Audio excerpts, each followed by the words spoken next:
भारत में अभी तक लोकतंत्र के प्रयोग सफल होते आ रहे थे।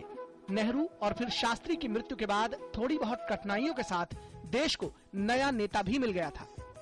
1971 में हुए चुनावों में कांग्रेस की विजय और इसी वर्ष पाकिस्तान से युद्ध में भारत की जबरदस्त जीत के उत्साह को देखकर कहीं से भी नहीं लगता था कि भारत आने वाले दिनों में आपातकाल की जकड़न में आने वाला था। लेकिन आने वाले वर्षों में घटनाक्रम इतनी तेजी से बदला कि अंततः देश में आपातकाल का ग्रहण लग गया। बांग्लादेश के लिए लड़े गए युद्ध ने देश के विदेशी मुद्रा भंडार पर भारी दबाव डाला। 1972-73 में कमजोर मानसून ने महंगाई बढ़ा दी, जिसे 1973 के तेल संकट ने और गंभीर बना दिया। इन सब परिस्थितियों से उपजे असंतोष ने कांग्रेस के विरोधी दलों के एकजुट होने की प्रक्रिया तेज कर दी। देश में असंतोष की लहर जनवरी 1974 में गुजरात में हुए छात्र आंदोलन से उठी और फिर यह आंदोलन मार्च में लोक नायक जयप्रकाश नारायण के नेतृत्व में बिहार पहुंचा। बिहार में ही संपूर्ण क्रांति के नारे के साथ इस आंदोलन ने देश के दूसरे भागों में फैलना शुरू कर दिया।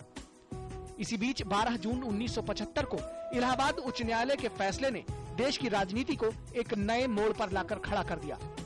उत्तर प्रदेश के रायबरेली लोकसभा क्षेत्र से इंदिरा गांधी के खिलाफ चुनाव लड़ चुके राजनारायण की याचिका पर इलाहाबाद उच्च न्यायालय ने श्रीमती गांधी को आदर्श चुनाव आचरण संहिता के उल्लंघन का दोषी पाया और उनके चुनाव को अवैध करार दे दिया। इस फैसले का मतलब था कि श्रीमती गांधी अब प्रधानमंत्री नहीं रह सकती थी, बल्कि आने वाले 6 सालों के लिए चुनाव भी नहीं लड़ सकती थी।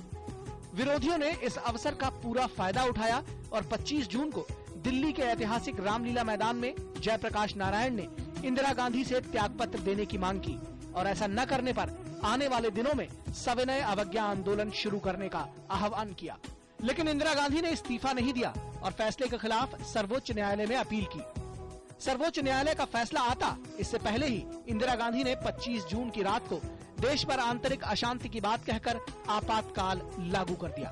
भाइयों और बहनों, राष्ट्रपति जी ने आपातकाल की घोषणा की है। इससे आतंकित होने का कोई कारण नहीं। आपातकाल लगने के बाद कई विपक्षी नेताओं को जेल में डाल दिया गया। इस दौरान प्रेस की आजादी को बड़ा झटका लगा। अखबारों और पत्रिकाओं को सेंसर किया जाने लगा। हालांकि कुछ समाचार पत्रों ने इसका कड़ा विरोध किया। सरकार ने इस दौरान व्यवस्था के हर अंग पर कड़ा नियंत्रण रखना शुरू कर दिया।